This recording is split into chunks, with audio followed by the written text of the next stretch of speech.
Direction point! Direction point! A Doctor Who podcast network.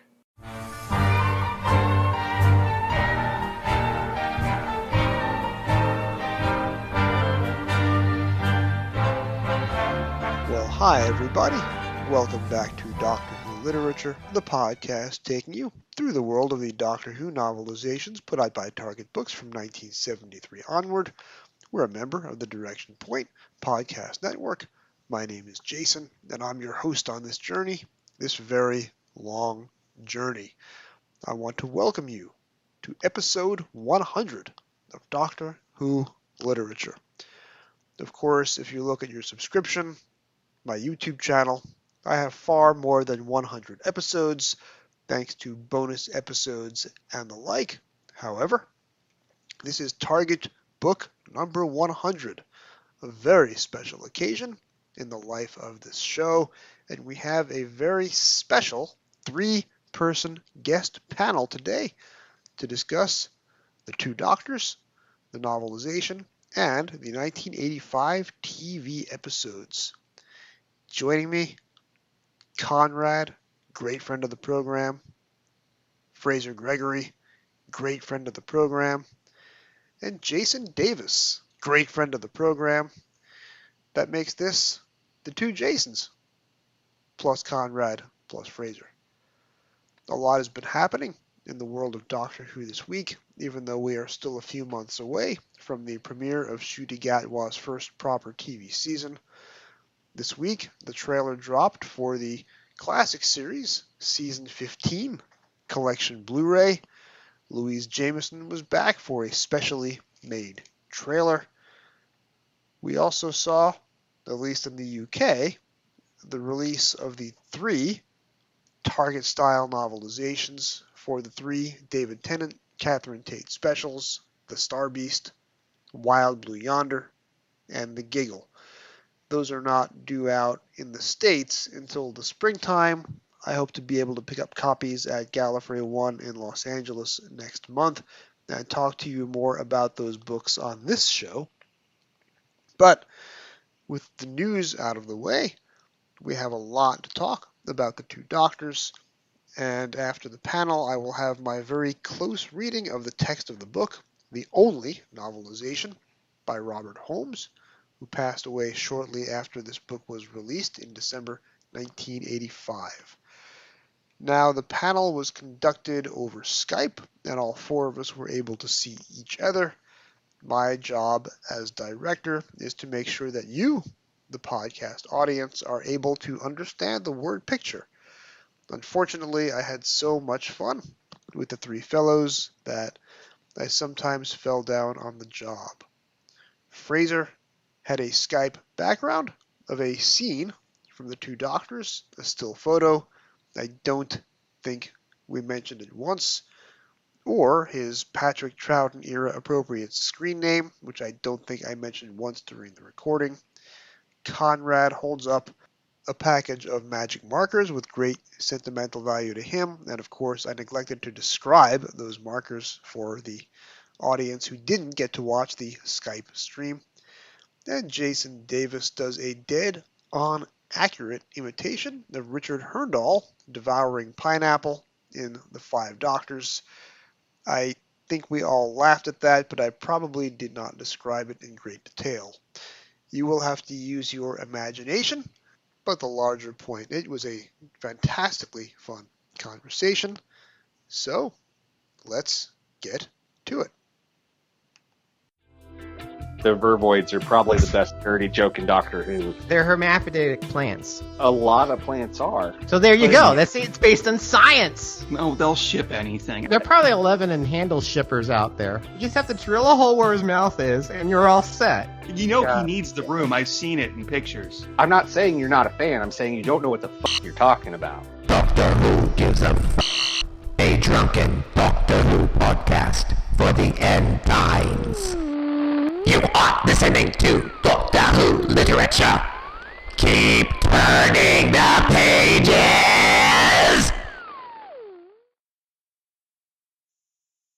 All right, and welcome back to a very special, action-packed episode of Doctor Who Literature to discuss a TV story this epic and a book this big. I require not one, not two, but three different expert panelists coming from the north. We have Mr. Frazer Gregory. Frazer, hello. Hello. I gather you wanted the other Frazer, but he wasn't available, so you've had to go with me. He was busy running around chasing Perry while wearing a positively indecent short kilt.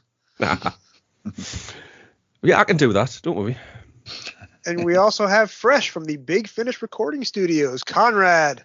Hello, lovely to be here. There's only ever one Frazer. This is the only Frazer we could have possibly wanted for this podcast. We do accept no alternative. Although we have two Jasons. That's right. This is exciting. For the two doctors. I could only have the two Jasons because I only know one Conrad and one Frazer, but I do know another Jason. Jason Davis, welcome back to the show. Coming to you from Southern California. Yes, I feel like I must be the representative of the lower latitudes.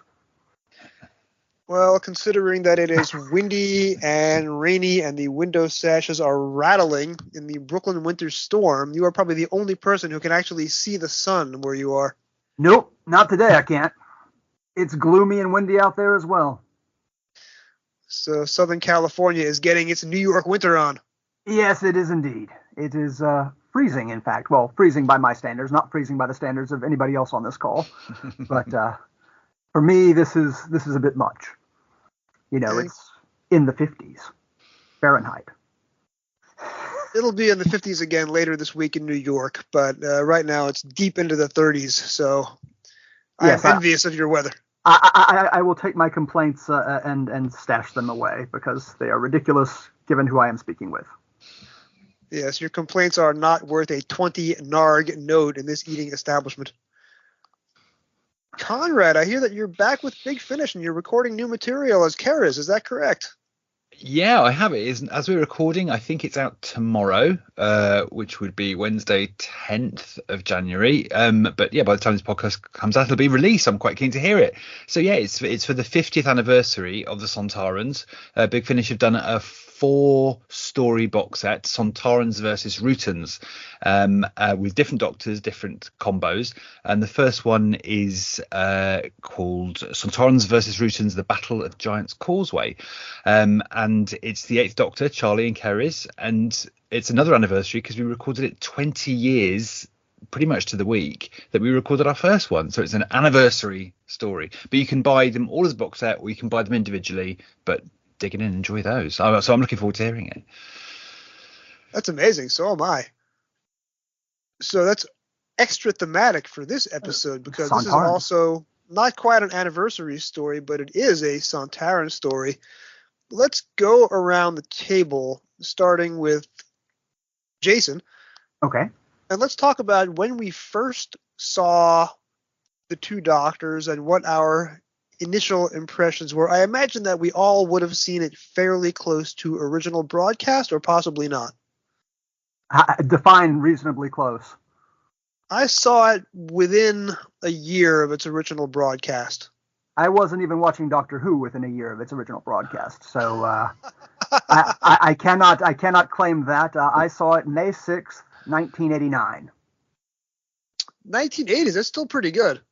Oh, yeah, and it was the second Doctor Who I saw because I started April 29th, 1989 with Vengeance on Varos. And my PBS station, for whatever reason, flipped Two Doctors and Mark of the Rani. Did you see it as a movie format, or did you see it as a 3-part or as a 6-part, the way that I saw it? Well, I saw it. I saw the first probably half of it in a cut together movie omnibus form, and fell asleep at some point after they found Jamie on the space station, and then didn't see it properly until the entire cycle had gone around again. So it was probably another 2 years before I saw it fully. And moving over to the UK, Frazer and then Conrad. How about you? So for me, it would have been around about 1994, I think. It was when the VHS came out, which was in 93. So not long after that, I picked it up because, when you are a young Doctor Who fan collecting VHSs, collecting the stories, you are drawn to the ones which are special. So you're drawn to sort of like the regeneration stories and the post-regeneration stories and the ones which are the efficient ones, the ones that give you more than one Doctor per purchase. So obviously, you're drawn to the 5 Doctors, the 3 Doctors, and then obviously the 2 Doctors as well. But just to pick you up on a point, Jason, you said it wasn't an anniversary story. It might not be an anniversary story, but it is an anniversary book, is it not? Because it is the 100th novel. And in fact, the logo on the cover has the gold foil stamping as well as the special badge right under the title. Yeah, so for the benefit of the listeners at home, we did film the scene with the birthday cake, but we just did not include it in the final podcast. And no maitre d's were stabbed. Yeah. Always a plus. Of the tab. Conrad, my friend. Yeah, so this was 85, so I would have been 14, and I saw it on broadcast. And I vividly remember this series because we didn't have a VHS yet. I'd have to wait until the trial season to get a VHS. So I was taping these using a good old top-loading cassette and making my covers for the, with all different logos. So I remember using in fact, I think I've still got these 80s felt tips right here. These old faithful 80s barrel pen felt tips. And I used to lovingly make covers for these. So I feel very fond of it. And I think the season's great. And I watched it on the Blu-ray when the season 22 Blu-ray came out. And I think this one and Revelation, I found, maybe just having got a bit older, I think they improved with age, but I enjoyed it. I certainly enjoyed it at the time. So yeah, I saw it on broadcast. I'll be telling my origin story a little bit later during the audio essay about the book, but I will tell you this. When my PBS first aired it, it was aired as a movie format during PBS pledge drive season. And I'm sure Jason knows the pain of having the PBS pledge breaks come in for a 20-minute drive every 20 minutes of episodes. So I can still tell you when watching the episodes now where the original PBS pledge breaks were. And I was sitting there with my old Casio digital watch trying to figure out where the cliffhangers would have been, wrongly believing this to be a 6-part story because I didn't yet know that Doctor Who had gone to the 45-minute format. And I ended up getting it all wrong because, of course, there were no 25-minute cliffhangers, so that was a failed experiment. And then when my other PBS station got the 6-part edit about a year later, I'm like, what kind of cliffhangers are these? But we'll talk a little bit more about that later on. Since I have 4 of you for a panel discussion, I am going to consciously borrow from my favorite movie podcast, Darren Mooney's The 250. And I'm going to ask each of you the 3 questions that he asks all of his guests, starting with Jason. Does the 2 Doctors belong on a list? And I'm saying this for the 60th anniversary. Does it belong on a list of the 60 greatest Doctor Who TV episodes of all time? I'm not a list person. So my taste in what I like, what I think is, the best at the moment changes entirely depending on where I am at the moment. If I'm in the mood for a Sayward era story, then the 2 Doctors is definitely one that I like to watch. I like Vengeance on Varos as well, which happens to be my first story. But it's one of those things where I'm not. I get actually kind of agitated when it comes to lists and things. Hello, Smudge. And so it's sort of a question that I am not really qualified to answer. I'm sort of anti-list as a concept. More Rutan-esque than Santorin, if you will. And I'll say that Smudge was agitated by your answer as she was yowling into my headset as you said that the list agitated you. Sorry, Smudge. So I'm going to skip my second question, and I'll just ask you the third question. Was it about a list? It is about a list. So my third question then, Jason, is if somebody in the audience has not yet seen The Two Doctors, and that's unlikely given the audience for my show, but if somebody has not seen The Two Doctors, do you recommend they pause the podcast, go to their local, depending on their continent, BBC iPlayer or Tubi, and immediately stream on demand The Two Doctors and watch it before finishing the show? Yes. Because I think you should always watch whatever you're listening to a commentary on. To do it the other way around is just silly, isn't it? My 6-week podcast backlog would like to disagree with you on that. Yeah, I mean, I would think that's having the cart before the horse. So which is really more of a Mark of the Ronnie sort of metaphor. But we'll allow it. Yeah, definitely. It's worth seeing. It's not to everybody's taste. I know. I've talked to a number of people, who would not name, people who do like lists, unlike myself, who would not have The Two Doctors anywhere near their list. But for me, bad Robert Holmes is still better than good most everybody else. So I like it. And I will say that Robert Holmes recycled himself so much and so often that even bad Robert Holmes has many quotes and plot threads borrowed from good Robert Holmes. So it's hard for him to ever be bad. Yeah, I mean, well, if you like that sort of thing, then that's the sort of thing you like. Frazer, I feel like I'm on more steady ground with this question because I know that you, like me, recently compiled your top 60. Question number 1, does The Two Doctors belong on a list of the top 60 greatest Doctor Who TV episodes of all time? Well, yes, just not my list, unfortunately. For the benefit of people who don't know that, for the run up for the 60th anniversary, I shamelessly stole Jason's idea of compiling my list of the 60 greatest Doctor Who stories. So I went to the found a preference reveal. I think it was Metabolist 3 podcast. Used their preference revealer, sat for about an hour and did all 320 odd stories out of that, and then blogged about the top 60. So I know that the Two Doctors did not make my list, unfortunately. It's quite interesting what Conrad was saying about the stories improved with age for you.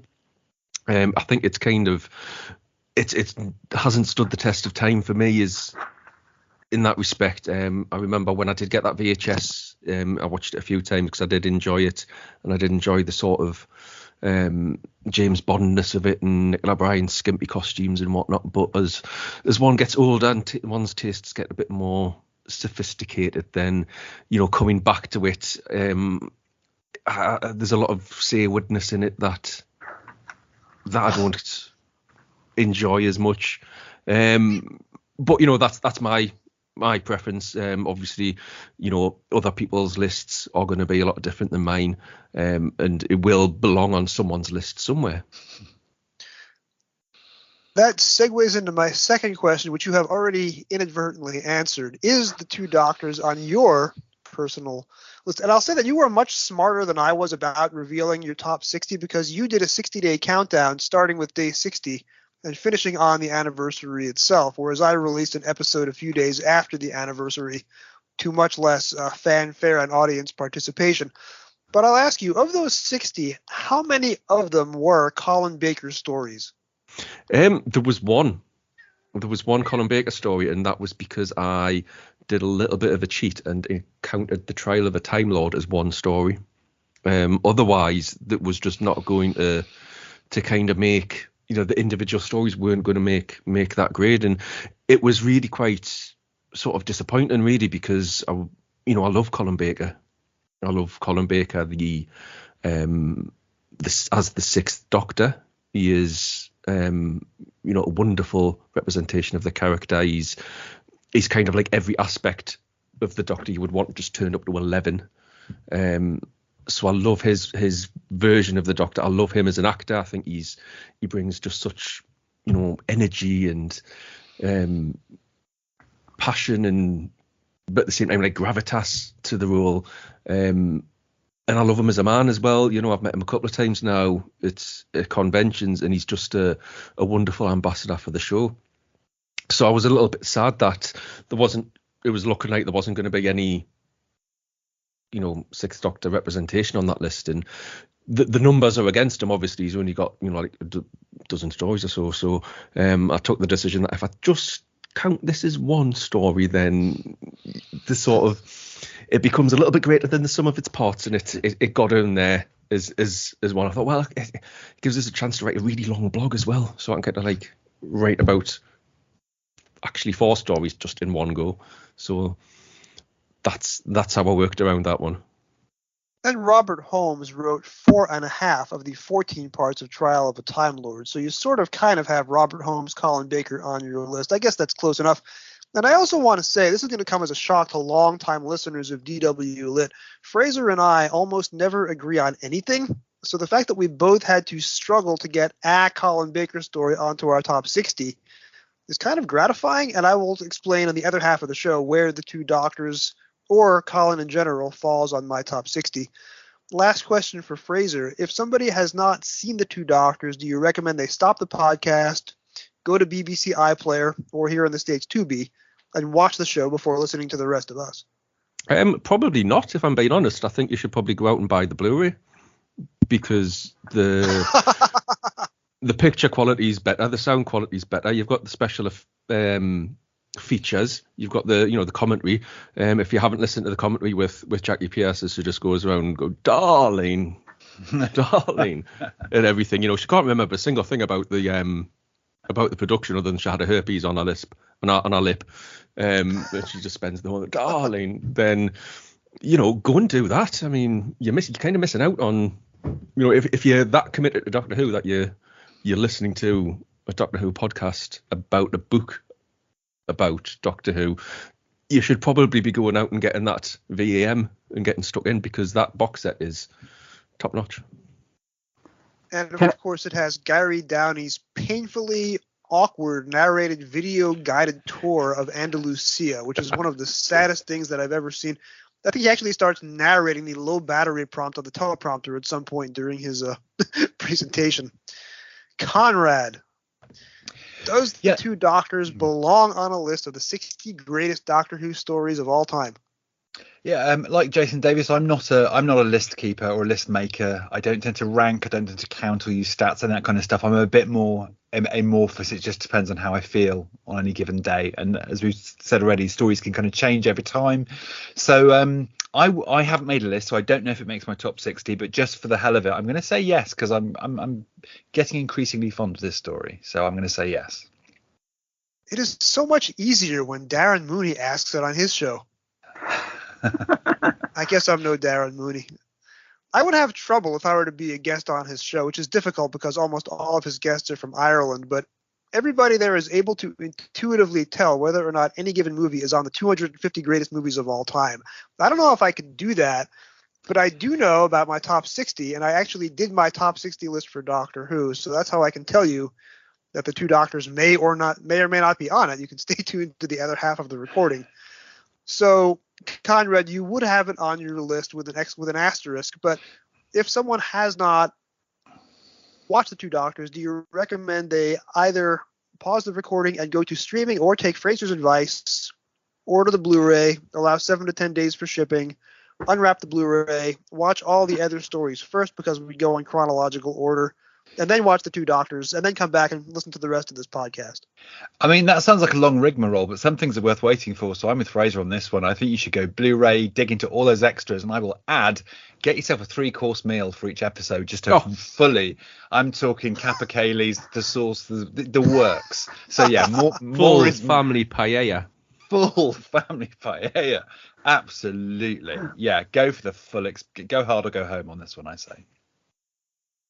So when the Two Doctors is in production, it was originally going to be a story featuring Richard Hurndall as William Hartnell as the First Doctor, and William Russell as Ian Chesterton.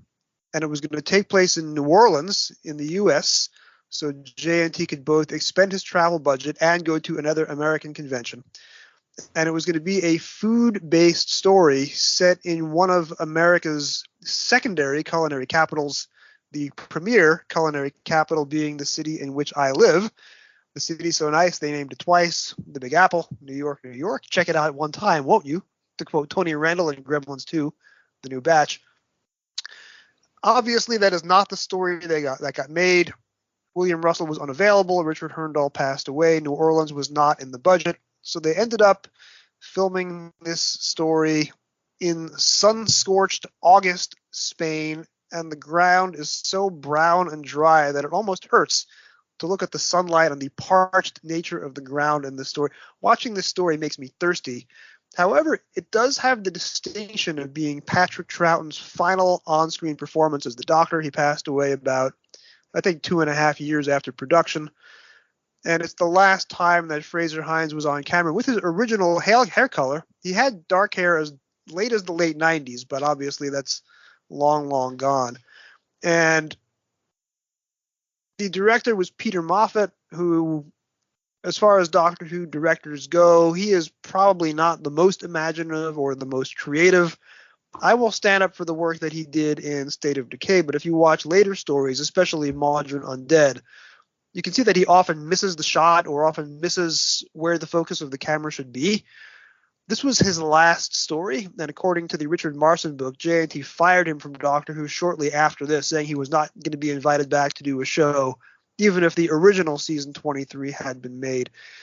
So this is a story that had 3 strikes against it, even before production began. Does the TV story work in spite of the fact that it should take place in New Orleans and the Androgams don't really make sense in the Andalusian countryside? And does it work in spite of the direction? I guess I'll start with Conrad and go in reverse order. Yeah, I mean, I think it does lose something. You know, it would have been great if the original idea of New Orleans would have really allowed the Androgams to he could have really fleshed them out, pardon the pun. So I think oh my goodness. So Conrad, sorry. I trusted you. I'm sorry, I've been on that trap one podcast too long. That Mark McManus is a bad influence. The McManus inheritance. So yeah, I think it probably has lost something, just because if the original idea was New Orleans and he was like, brilliant, I can use culinary stuff, and I know that he was going to planning to use lots of like British versus Americanisms, you know, play on the language and the food. So yeah, he would have just had more fun with that, I think. So we get Seville, which is odd, but it looks great, and I think you know, you get what you get, and I think there's still plenty of fun to be had with it, I think. That's a really fair way of looking at it. Frazer, you're glaring at the screen. Do you disagree with any of Conrad's points? It's just, I think what you're referring to, Conrad, is the McManus imprimatur. That's the one. That's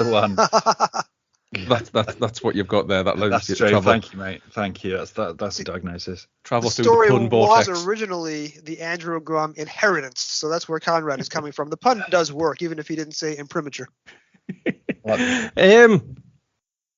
No, I mean the story works fine. Would it work any better in New Orleans? I don't think it would necessarily, because the same things would happen.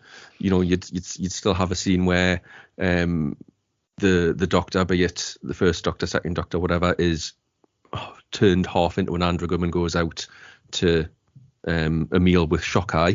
You know, he would still end up with the senseless death of Oscar Botcherby, or the New Orleans version thereof, which is one of the things that is one of the things I enjoy less about this story nowadays. You know, you wouldn't have what seems like a little strange interlude where Shasini and Dastari go on a little date and get a little coach, little horse ride around Seville. Obviously something else will happen anyways, but those beats are still going to be there. There's nothing really, you know, different by changing the location. You know, it could be Seville, it could be New Orleans, it could be Liverpool or Rome. It could be anywhere, to be honest, and I think the story would still be the same. In terms of direction, I think, you know, Peter Moffat is often a bit of a whipping boy unfairly. You need directors who can come in and do a job on Doctor Who. and sometimes that's not going to be the flashy job. It's not going to be, fantastically visually entertaining all the time, because it can't be, because you end up with a season made by sort of like Paul Joyce, which is, I'll love it, Bickford, which production wise is a nightmare. You need your safe hands to come in and direct things. I think there are one or two directorial choices which don't play out. I think the reveal of the Sontarans is weak. The Sontaran reveal has been done and done. It's your cliffhanger is the Sontaran takes the helmet off and it's a potato underneath. It's the same shape, and it's been to have that in a long shot where you don't actually see that reveal is a very strange choice. But does it work in spite of the? It works fine. He's a sound director, and he does a good job overall.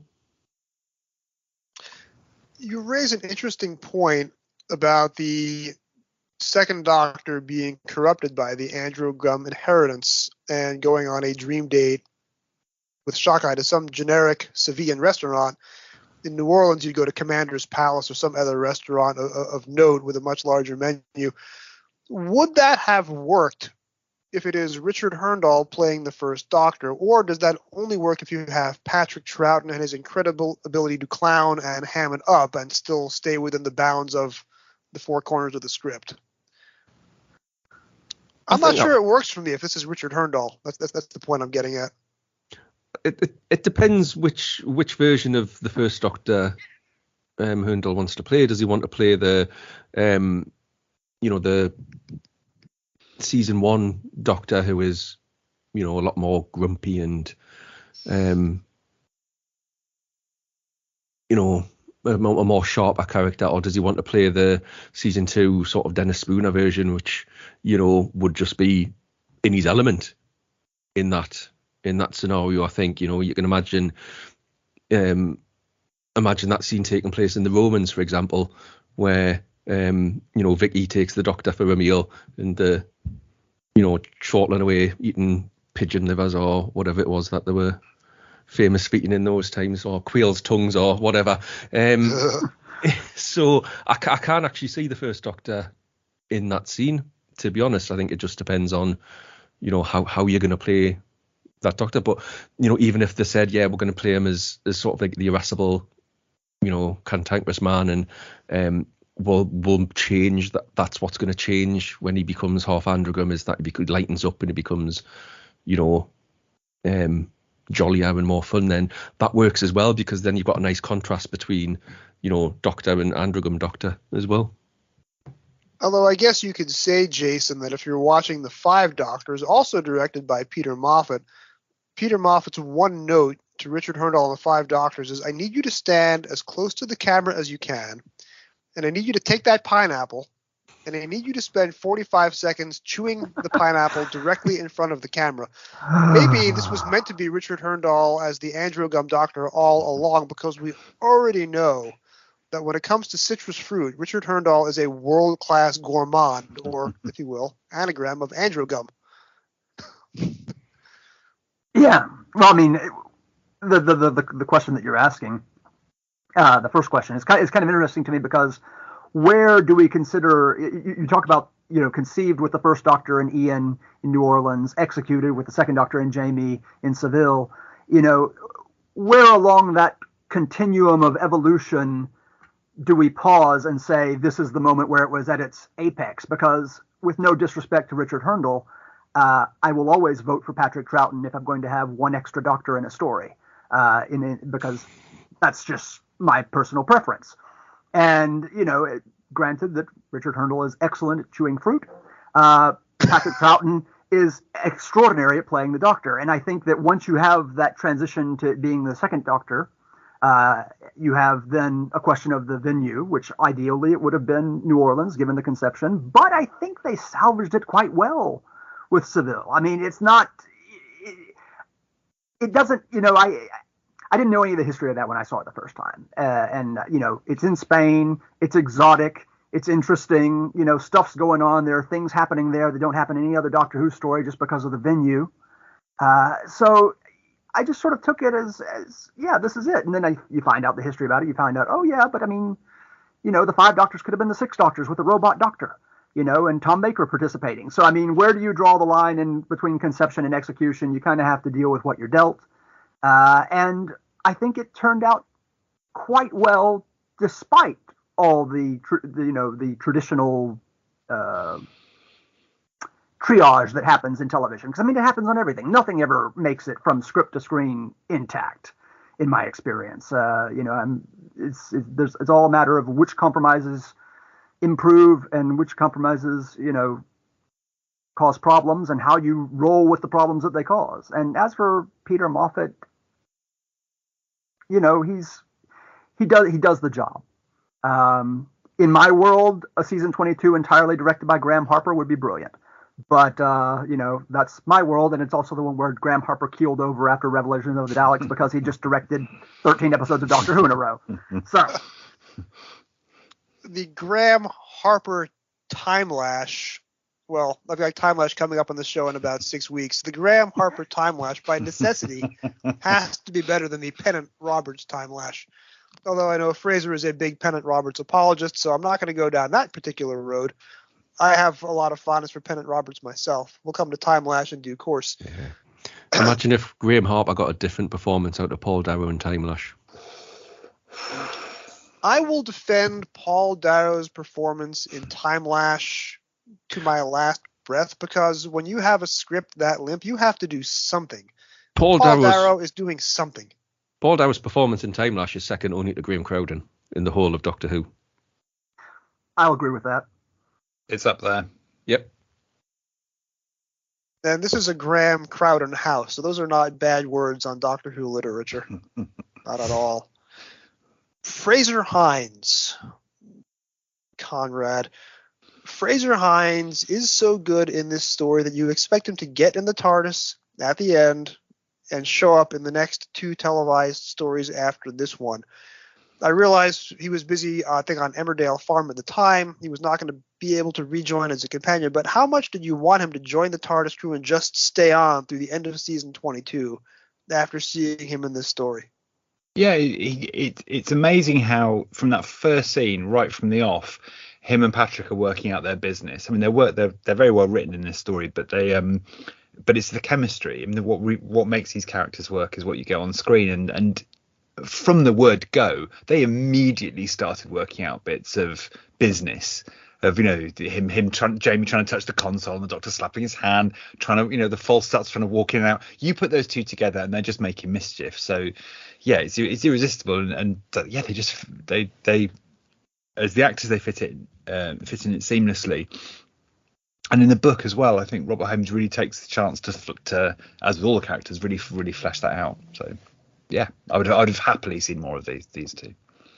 I'll point this out during the audio essay, but because the book is based largely on the rehearsal script, and it's based on the script as it existed before Patrick and Frazer started blocking and ad-libbing, you can see in the book what is not there compared to what Patrick and Frazer do on screen. And the book shows you in relief how much value the two of them added, even though they had not worked together in literally 15 years as they are shooting this. It's pretty impressive. It's like they've never been away. Frazer, your other Frazer, how does his performance rate for you, given that he had been briefly in Peter Moffat's The 5 Doctors a year and a half earlier, so this was not his first time back on the show since the War Games, but it's his first time playing Jamie as Jamie. How does his performance work for you?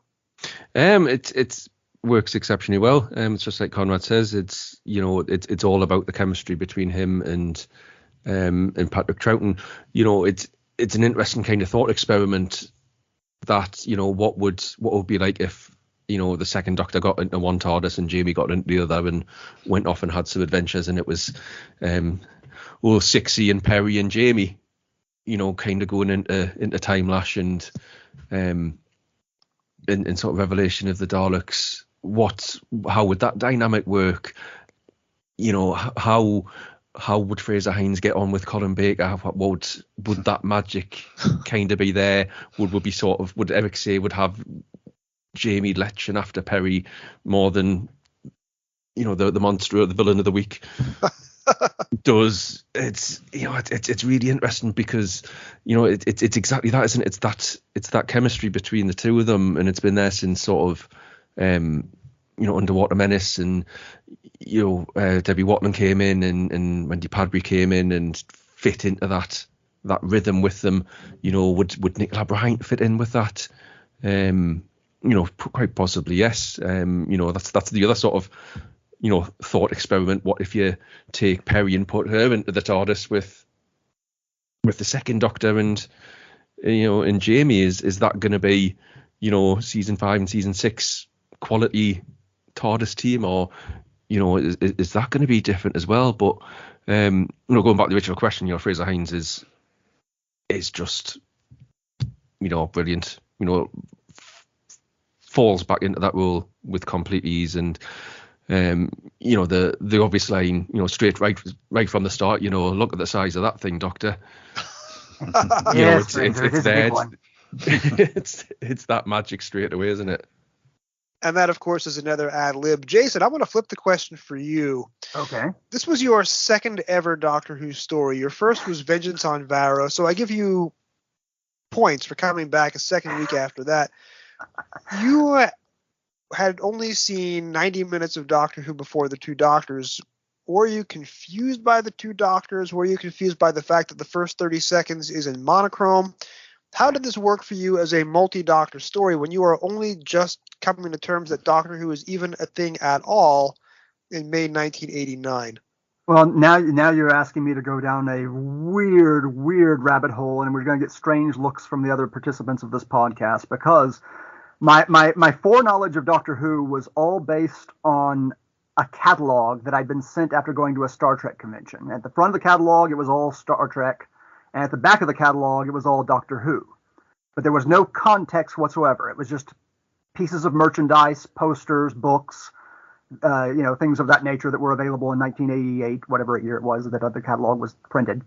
And so I saw these pictures of these 6 guys with a phone box and with a robot dog and with attractive women. And in my mind, having no sense of the context, having no reference to time or anything, I imagine this was a show about a group of 6 policemen who did things in space, fighting Daleks and Cybermen, who I'd seen pictures of, with their robot dog and their girlfriends. So commission this immediately. Cancel Doctor. I want to see this program. I'm literally writing this down. Talk slower. And so I watched Vengeance on Varros, and I thought, oh, okay. So we only get one of the policemen at a time. They're not all in the same episode. It's like, it's like Mission Impossible. You just choose the people you need for the mission. They go off and they deal with it. And then the next week, maybe you get different people. And so the next week came on. There's Patrick Troughton. He was one of the pictures in the thing. Okay, that's the other guy. And as I said, at some point, after they found Jamie on the space station, after Perry and the Doctor found Jamie, I fell asleep because it was starting at 10:30 at night. It's 2.5 hours long, and I was whatever I was at the time, 12, 11. So I fell asleep.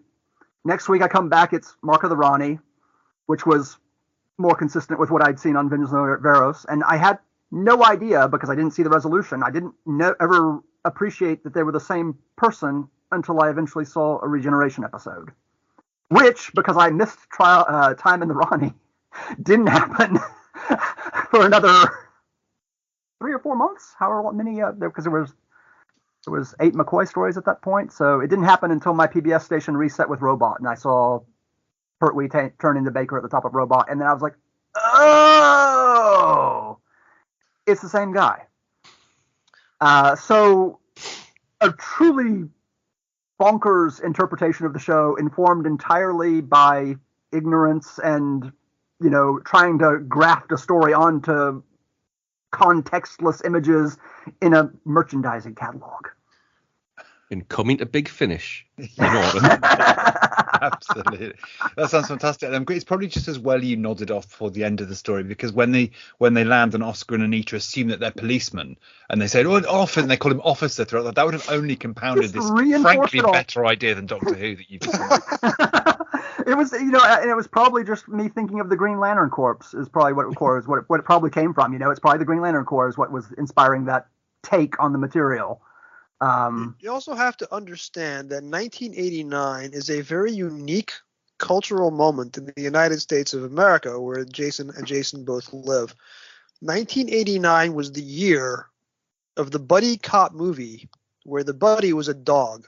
It is the year that you have both Jim Belushi in the movie K-9, which I eagerly leased from RKO Video on South Oyster Bay Road on Long Island, thinking that it was a licensed robotic canine movie, but no, it was about Jim Belushi and a police dog.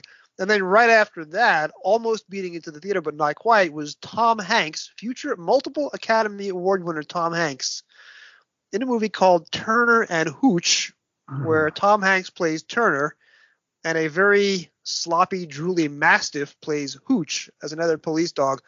So the fact that you have a robot dog outside of the police box, I think Jason was probably expecting this to be Turner and Hooch the series. Jason was mercifully ignorant of those films, so this was my own doing of putting K-9 with the space cops. Next week on a very special episode of Doctor Who Literature, the Strange Rabbit Hole edition, Jason and I are going to watch K-9 and Turner and Hooch back to back. Or mercifully for the audience, no, we're probably not. Yeah. No, so my experience of the Two Doctors was probably more bonkers than most people's, and it was quite a while before I really figured out what exactly was going on as regards to the Doctor and their personal continuity. Speaking of bonkers, I am now going to play you fine fellows an audio clip, and I would like to get your immediate reaction. Are you interested in Lepidoptera at all? I am interested in everything, Mr. Botcherby, but mainly, at the moment, in this crash you heard. It landed near Doña Rana's hacienda. We saw 3 survivors staggering towards the house. Well, 2 of them were carrying some other poor injured fellow. Were they indeed? I think you may well have done me a great service, Mr. Botcherby. In what way, officer? I think you saw 3 fugitives, whose trail we have been following for a long time. Perhaps you can lead us to this hacienda? Of course, it's this way.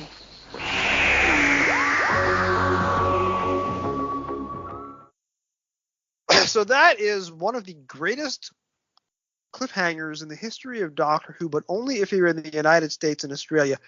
Have any of you seen that cliffhanger in the wild before?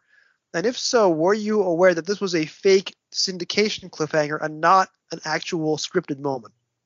I think I have seen these, and I think it was maybe in the 90s they repeated them. I don't know if this, the only place I can think they would have repeated them like that would have been B Sky B. It was on cable basically in the 90s, and I remember it threatened the Time Lords.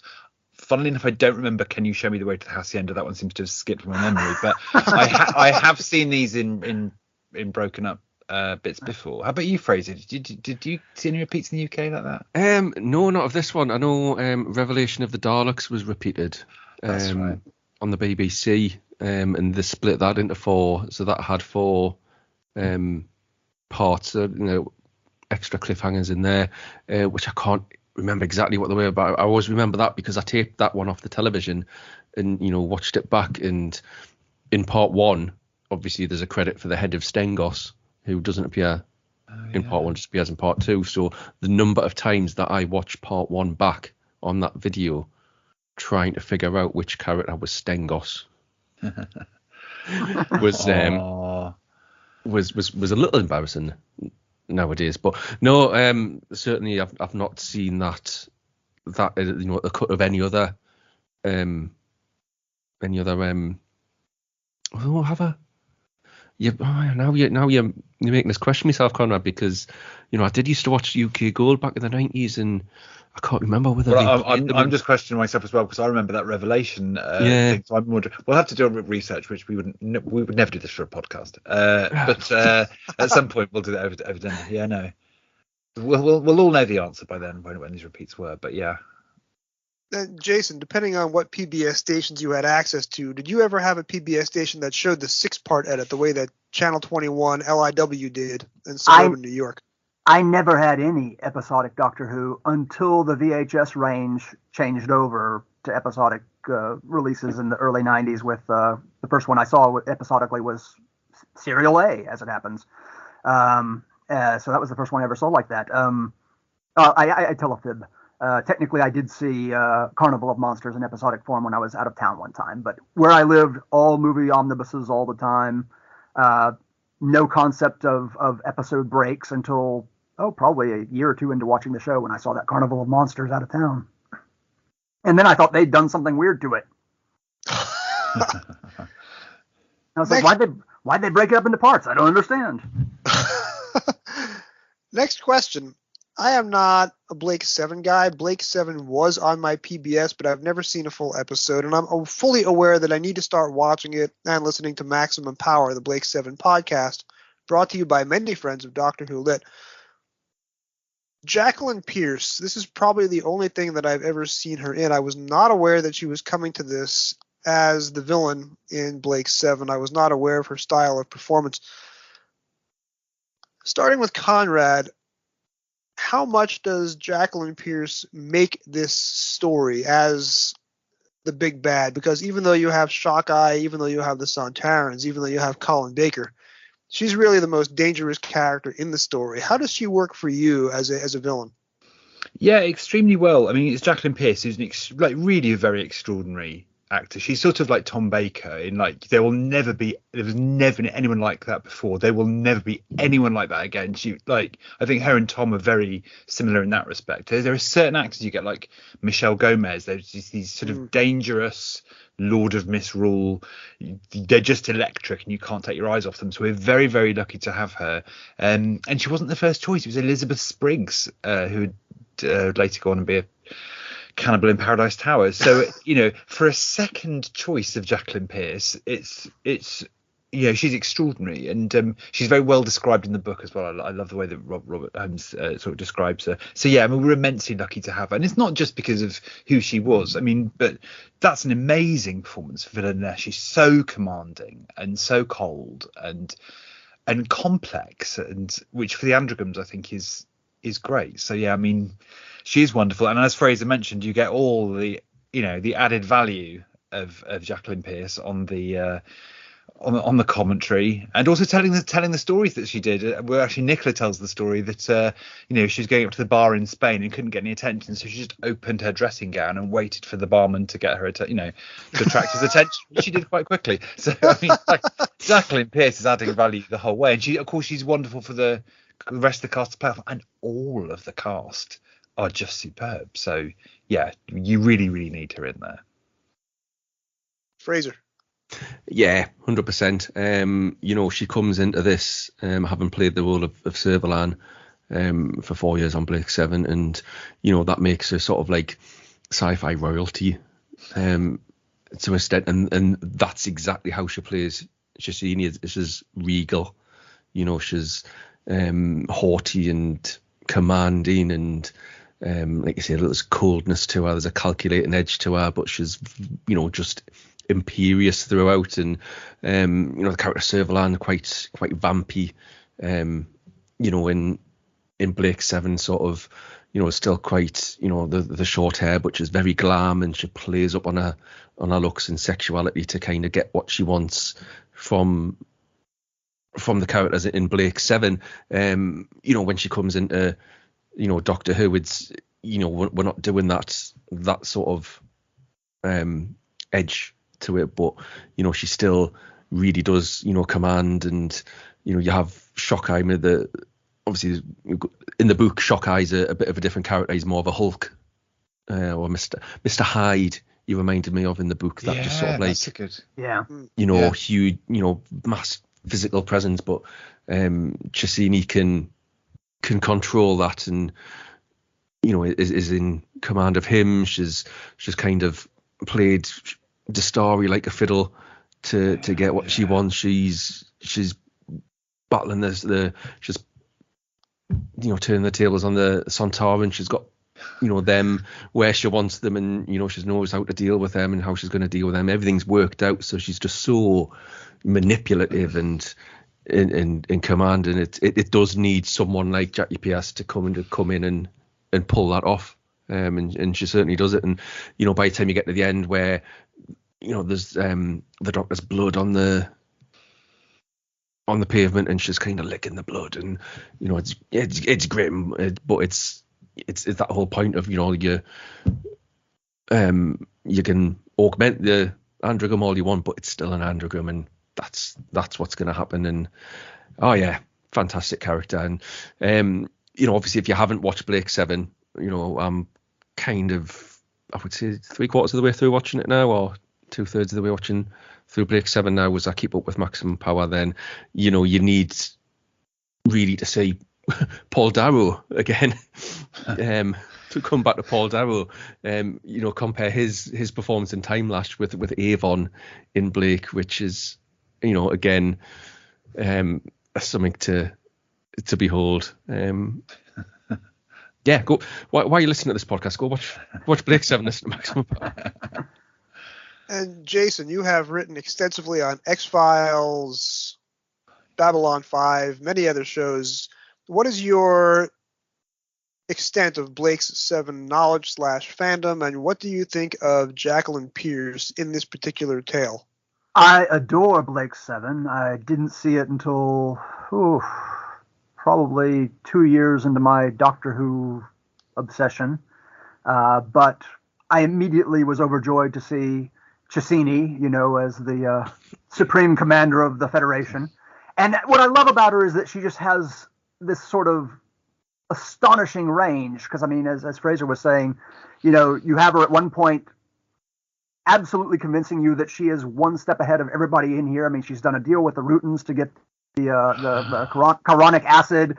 She's played the story completely. She's played the Sontarans completely. She's even played Shockeye, who thinks she's as fanatically, race pure, even though she's got she's drugged him along despite his dislike for racial impurity and androgams.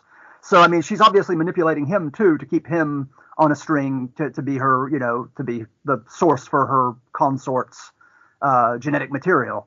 So you have that on one hand, and on the other hand, you have that very animalistic licking of the pavement. So you have somebody who can do both sides of that and make you absolutely believe both of them, which is the same sort of skills you need to play Servalan, with such a extreme maximum power, just to coin a phrase, which is what Blake 7 is. Literally space opera in every possible sense of those two words. There is nothing restrained about it at all, and to have that imported into Doctor Who, whether in the case of Paul Darrow or Jacqueline Pierce, I think it just is, it's an interesting tonal shift to Doctor Who, which was never quite as flamboyant on a regular basis. It's sort of highlights almost, if you will. But yes, I adore her. I adore Blake 7. She is one of my all-time favorite characters, her and Avon. All right. We have Smudge has muscled me away from the laptop and has taken over the webcam part of my laptop. So you guys are looking at Smudge first and me second. So I guess Smudge, with my voice, will ask the last 4 questions. Let's get through this as rapidly as we can, because I know some of us have other engagements. Talking about the novelization, this is the only one that Robert Holmes wrote. He famously tried to write Time Warrior, spent months working on the 11-page prologue, which Conrad narrated for us in episode 42 of this podcast with backing music from the Two Doctors, and did a phenomenal job. If you have not listened to that episode, pause the podcast, go to your local streaming device, and listen to Conrad read a portion of the Robert Holmes epilogue or prologue to the Time Warrior novelization. How does this novelization work for you as Robert Holmes' only full-length novel, starting with Jason? I'm going to turn to a quote here that I dug up for this specific purpose, which is, in retrospect, Robert Holmes spent too much time tinkering around with lesser writers' work rather than getting on with his own, which was said by his colleague Roger Marshall, also a screenwriter. And reading this novelization, I just felt it all the more, that I would have loved to have seen Robert Holmes do more original work, see what his brain could come up with on its own outside the context of Doctor Who and Blake's Seven and Doom Watch and The Nightmare Man and all the other brilliant things he did, which are all amazing, all astonishing. You know, I've never seen a Robert Holmes script I didn't like. I mean, even some of the ones that people give him trouble with on Doctor Who are things that I still think have a lot to recommend them. And reading this novel, it just made me wish that there had been more Robert Holmes in any way, shape, form, or fashion, you know, whether it be novelizations of Talons of Weng-Chiang or original novels, you know, his own thing, doing his own deal, you know. That's what I was kind of feeling as I was reading it. Frazer. Yeah, it's a beautiful book. Robert Holmes novelizing his own work, you know, plus the Eric Saywood bits, which is interesting because there's very little difference from the novel to the broadcast. I was expecting a bit more change. I mean, going back to that Blu-ray, you've got the production notes on there, and one of the things that's very interesting is the death of Oscar Botcherby, which I have objected to already in this episode, doesn't happen in Rob Holmes's original script. You know, the doctor takes money out. You know, Oscar says pay the bill. The doctor takes money out of his pocket. They get up and leave, and Oscar lives. So, presumably that death is an Eric Saywood invention. So you kind of go into this novel thinking, well, is that going to be the same? Is that going to, and it is. It plays out exactly the same. So whether that was an Eric Saywood addition or whether that was Bob Holmes or whether he's thought, well, I can't be bothered to change it or whatever, we'll never know. But that's quite interesting. But the novel just sings. Holmes's prose is beautiful. His way of describing things is elegant. He's got some great vocabulary in there. Like things like the tintinnabulation of the bells of Seville Cathedral is in there. There's a wonderful passage where Perry muses on the Doctor and his relationship with death, which was fascinating. There's even a mention to your favourite story and the sort of the inspiration for this podcast, Jason, the Dominators. There's a passage where Dominator gets mentioned, and no one saw that coming. So there's just so much in. There's the fleshing out of the characters in there, but without changing too much. Nothing's kind of pulled apart and put back together and rewritten. It's all just that story, but just built on the world building that you love Bob Holmes for is there front and center. There's not really a what's the word I'm looking for, like a double act, like a Holmesian double act, like a Jago and Lightfoot or anything, but you don't kind of miss it because you've got so much going on. One of the things I really love about it is when he is writing, like the points of view, he does take on the aspect of that character. So when it's from Jamie's point of view, there's a lot more Scottish vocabulary in there. I mean, Had You Wished is in there, which is very Scottish, to someone that's unfamiliar. What does that say? But that's like a genuine into a Scottish phrase. So despite it being a Mongol dialect, which is appalling Mongol dialect. Yeah. And then the really brilliant bit is when Oscar is introduced, and yes, he's mistaken the Doctor for a policeman. And I've got to say that line is probably one of the most underrated, hilarious lines in the whole of Doctor Who, when Oscar looks Colin Baker up and down and says, "You must be the plain clothes division." That's and I love that. Witty. I love that turn that Oscar makes, where he stops thinking of the Doctor as the policeman, but then thinks of him as a lunatic. That's brilliant. Chief lunatic. Yes, Yeah. he goes from chief officer to chief lunatic. That's the, once he's explained that's just a brilliant way, and it's noticeable. He never refers to either Doctor as first, second, or sixth. It's always. I love that. He's got other ways of describing them. It's the tailcoat Doctor. It's Perry's Doctor, it's Jamie's Doctor. So there's just so much love for all that.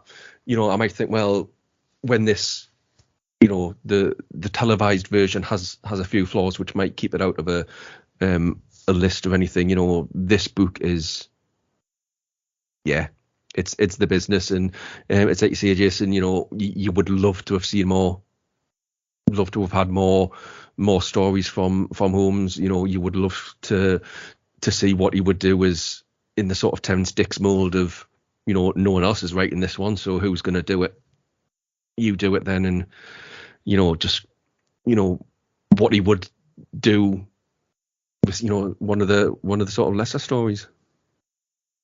This is not a defense of what happens to Oscar in any way, shape, or form, but Stacey Smith has mentioned this before. Stacey is a vegan.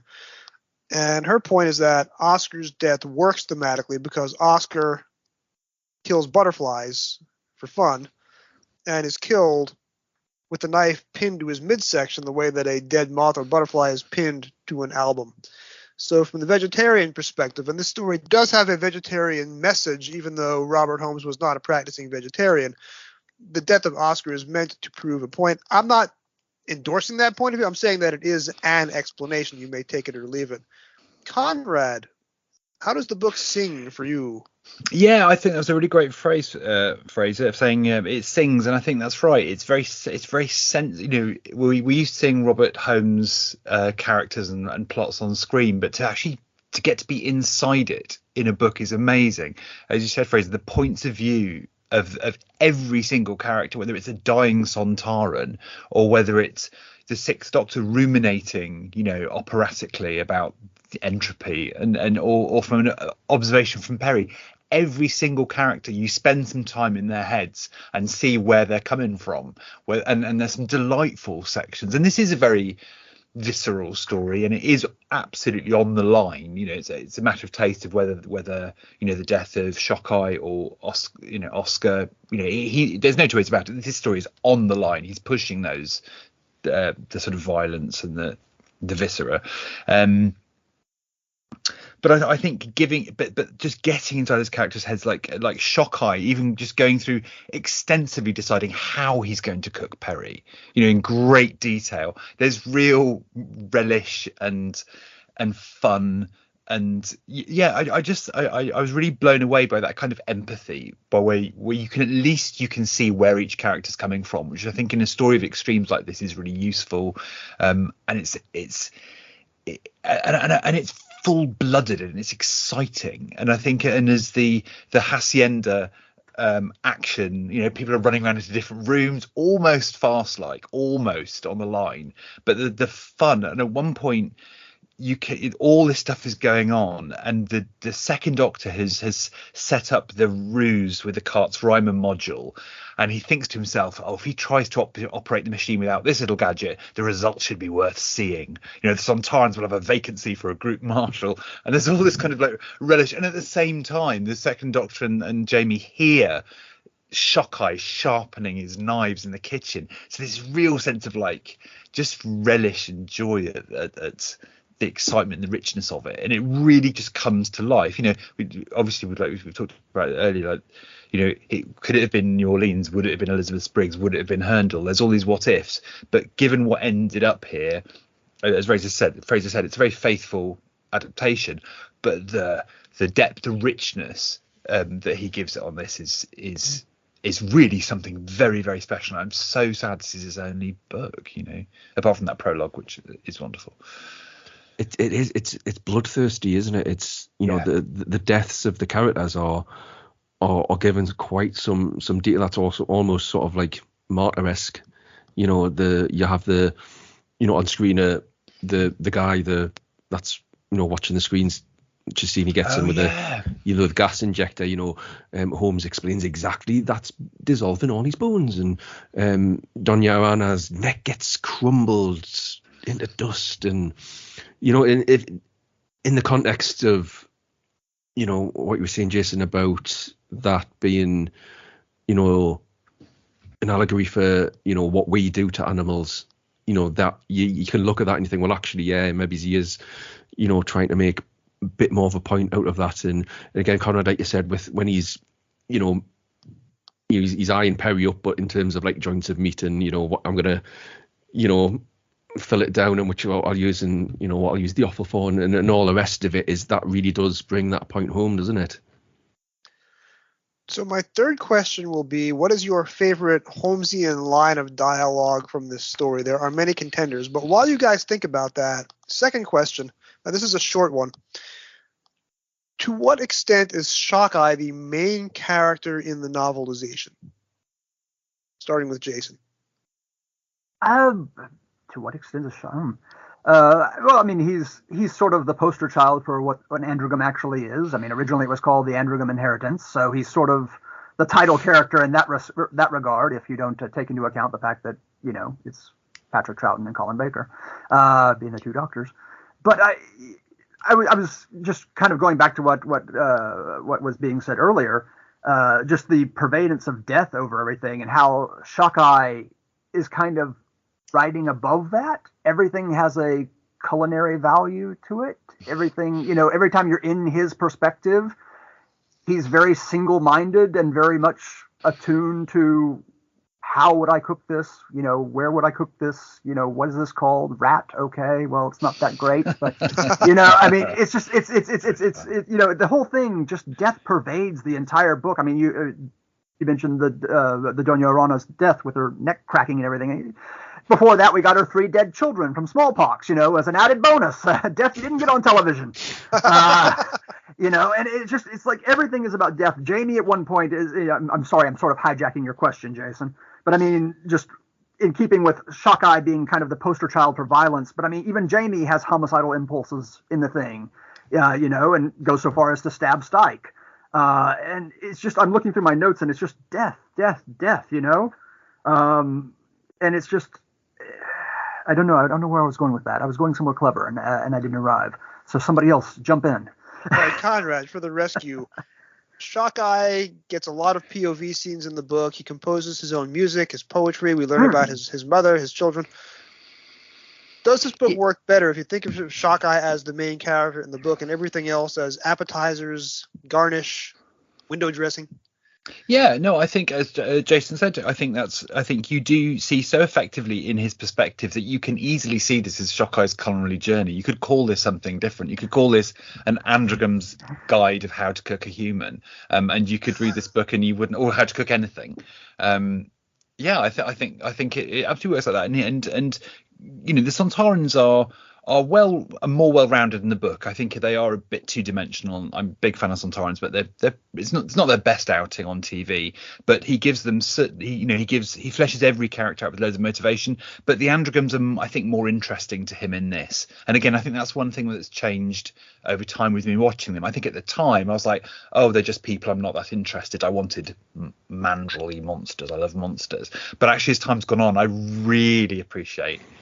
I've acquired a taste for them. So yes, I will say yes, there is a reading of this book where you could just call this Shockeye's One is Fun on a Planet. That's a Delia Smith reference to a UK cook. Frazer. I mean, you absolutely know Shockeye is the central character in Shockeye's adventures in Spain. But that's not the kind of story that we've got presented here.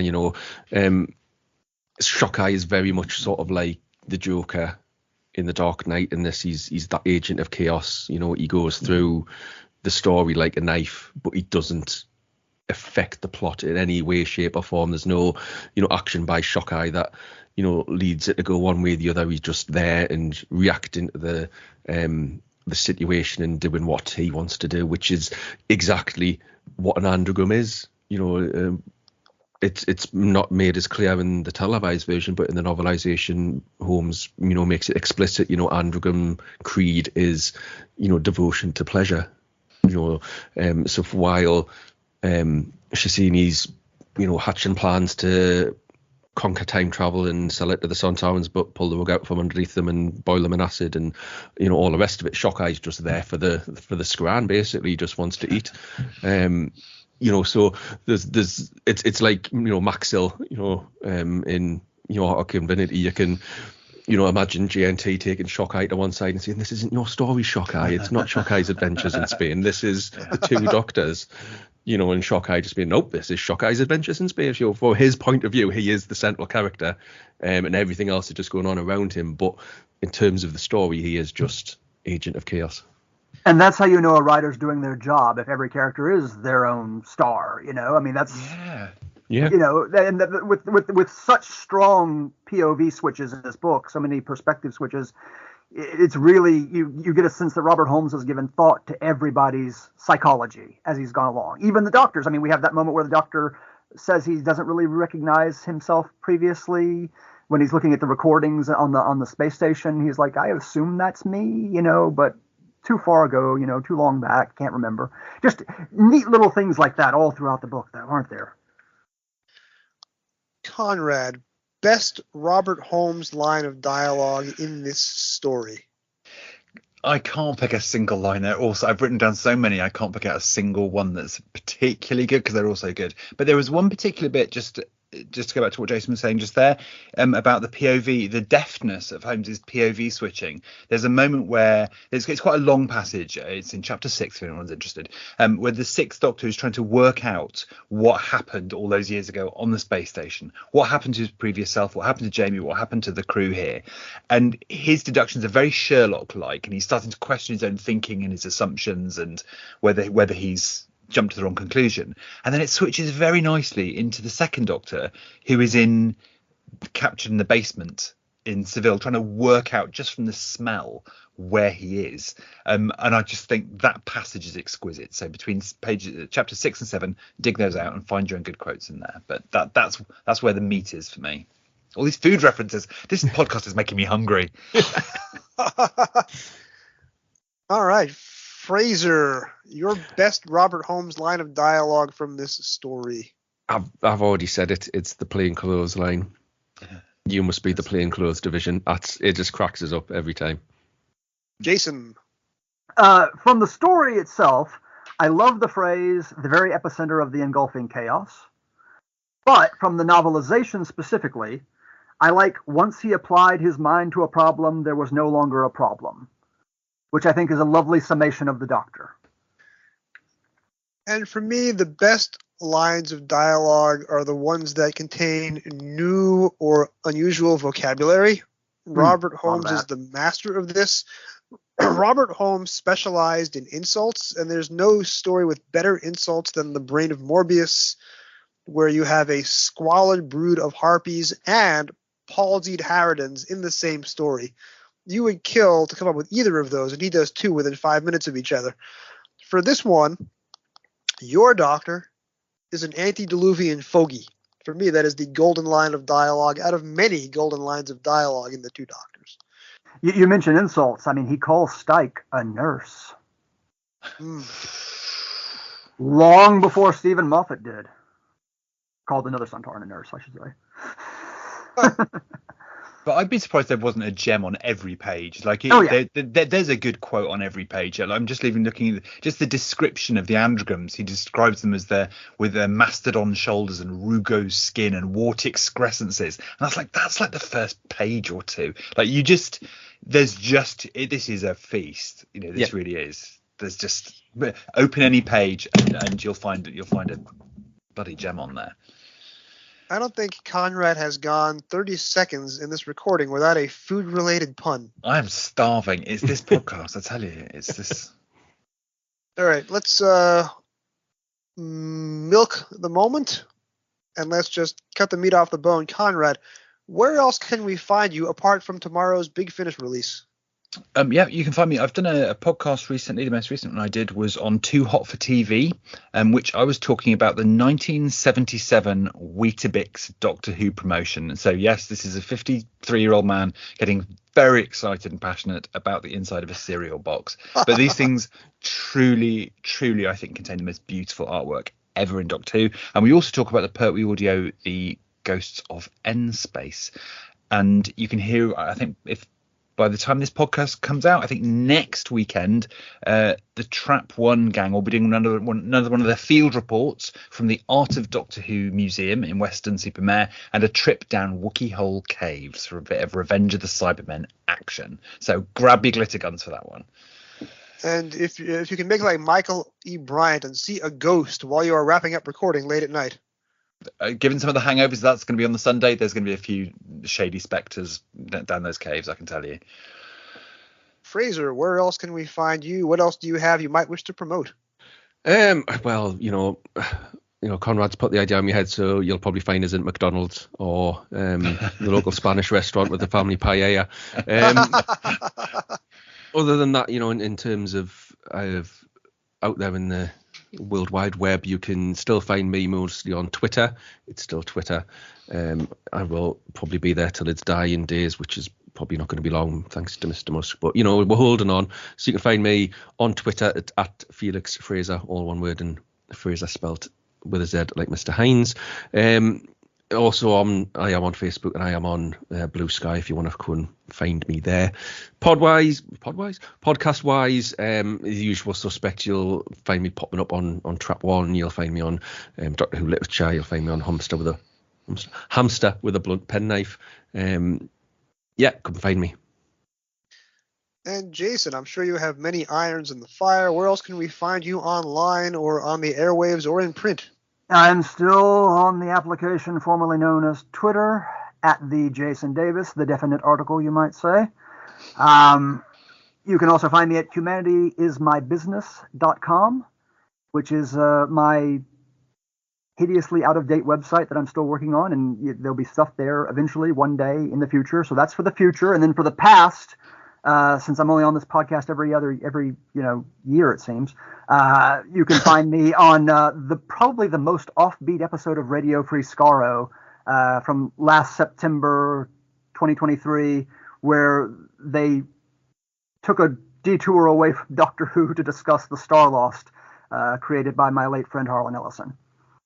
And of course, you can find me everywhere except Twitter. I have finally pulled the plug, and hopefully somebody buys Elon Musk out and pulls his plug as well. Guys, thank you very much for this excellent panel, which has only gone slightly over my intended length, so that's very good as far as Doctor Who literature editing goes. Thank you all, and you're all going to be back on the show again, hopefully real soon now. Thanks so much. Thank you.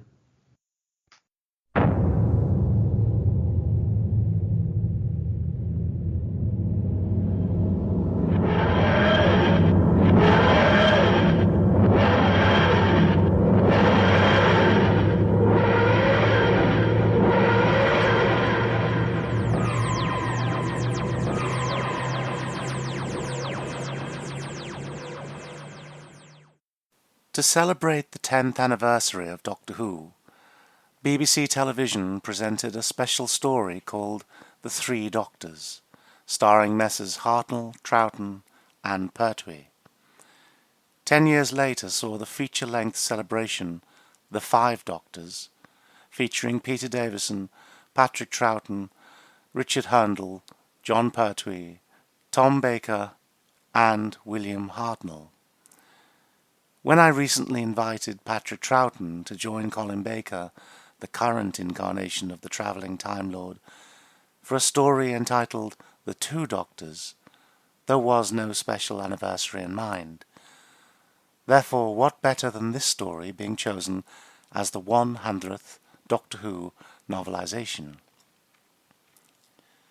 Since 1973, Target and W.H. Allen have regularly issued ever-increasingly popular versions of the stories from the 22-year-old series, and how delightful that Robert Holmes has finally been persuaded to novelize one of his own scripts. Bob's honest and witty version is a delight. His embellishments on the original fascinating, especially the Teddy. Here's to the next 100 titles. Stay tuned. John Nathan Turner, producer of Doctor Who.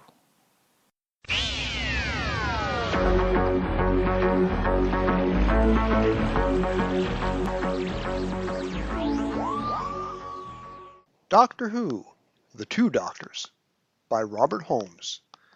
Televised as The Two Doctors. Teleplay by Robert Holmes. Televised in February and March 1985. Paperback release date December 5th, 1985. Target book number 100. Cover artist Andrew Skilleter.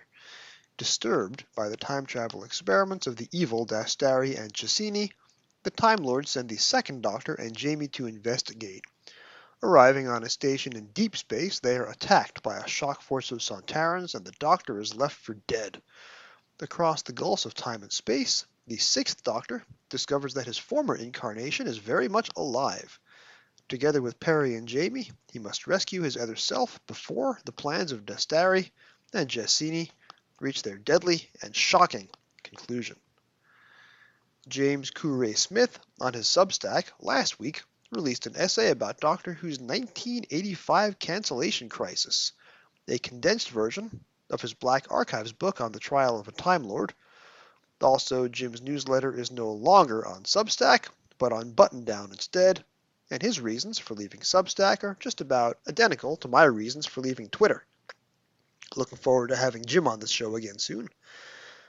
But points in the essay revolve around Eric Sayward's repeated defenses and justifications of his Season 22 material, which Jonathan Powell and Michael Grade of the BBC had belatedly described as, quote, too violent or not comic enough. Sayward describes the Two Doctors, along with Vengeance on Varos and his own revelation of the Daleks, as, quote, very comic. When I'm asked what's my favorite Colin Baker TV story, The Two Doctors is the answer I give.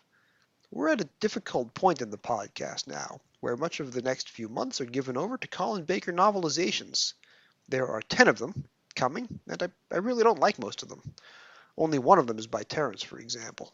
Although I do admire the artistry in a couple, which we'll also come to. I feel like The Two Doctors is a cheat answer to the Colin Baker question, since it's also a second Doctor Jamie story, not pure Colin. And I don't like giving cheat answers. Like people who say their favorite James Bond movie is the 1960s Casino Royale parody, or people who say their favorite iteration of Buffy the Vampire Slayer is the theatrical movie, or that idiot reviewer in the New York Times who prefaced a review of the first Lord of the Rings movie by talking about every other fictional wizard he liked instead of Gandalf. To the problem that's set, Susan, to quote Ian Chesterton. Now, there is quality in Two Doctors beyond Patrick Troughton. I went to Spain in August 1985 with my mother and grandmother. See episode 50 of this podcast, The War Games, for my essay on that trip. And our guided tour group walked the same Seville streets that, unbeknownst to me, the Doctor Who production team had trod exactly 12 months earlier. I discovered the novelization in hardcover at Forbidden Planet, NYC, in December 1985, the day I got the paperback editions of The Invasion and The Crotons instead, and I have an essay on that in episode 97.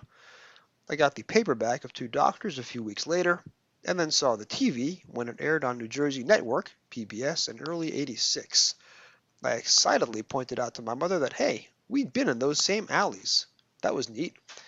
And Colin Baker looks great, liberated from that awful coat, and I've come to appreciate his performance more and more over the years.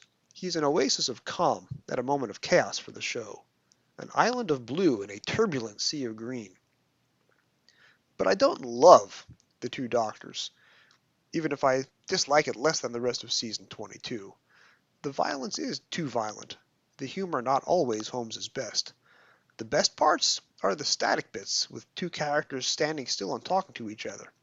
The best bits are not the plot or the action. And as I had not seen, still haven't seen, Blake 7, Jacqueline Pierce's turn as Cassini has no special meaning for me, although I freely admit that is my own blind spot and not a fair critique of the Two Doctors as televised. This book, in Doctor Who fan circles, is famously Bob Holmes' only full novelization. He did write the prologue to The Time Warrior, which Conrad so brilliantly read for us in episode 42. As a young fan, I love this book for that reason, because it was Holmes's, and long. 153 pages of text, a meaty read, with a lot of funny sentences. But as an adult, it is not one of the books that holds up best for me. Holmes overwrites sentences, usually an indicator that A, the author is not a very skilled prose craftsman, or B, he's not taking the assignment seriously. If I ever do cover the 21st century targets, and I have to talk about Eric Sayward's novelization of Resurrection of the Daleks, I'll have more to say about that, believe you's me. In short, Two Doctors the book is a mashup of several different writing styles. Holmes was likely 58 going on 59 when he wrote this, and he passed away shortly after turning 60. But there's definite first novel syndrome. Most of the rest of this essay will be me, like a guided tour reading through the text, pointing out edited highlights, just like that guided tour I took of Spain in August 1985. By the way, my mother and I still marvel over the accent of our Toledo guide, or as he called it, Toledo. There's probably a better way to shape this essay by talking about the different ingredients in the stew one by one, rather than going in page order. But this way, at least, you're going to get a bird's eye view of all the different battles likely raging in Holmes's head as he wrestled this script down into a novel. The first paragraph of the book, page 7, likens the shape of Space Station J7 to a, quote, cheap knuckle duster that had been used by Godzilla. Another bad simile on page 21, bullet holes in the back of a murdered scientist revealing, quote, sagging red holes in his body, as though the flesh contained a dozen zip fasteners. This is bad writing, a book not meant to be taken seriously. At least, if the book was only those 2 sentences long.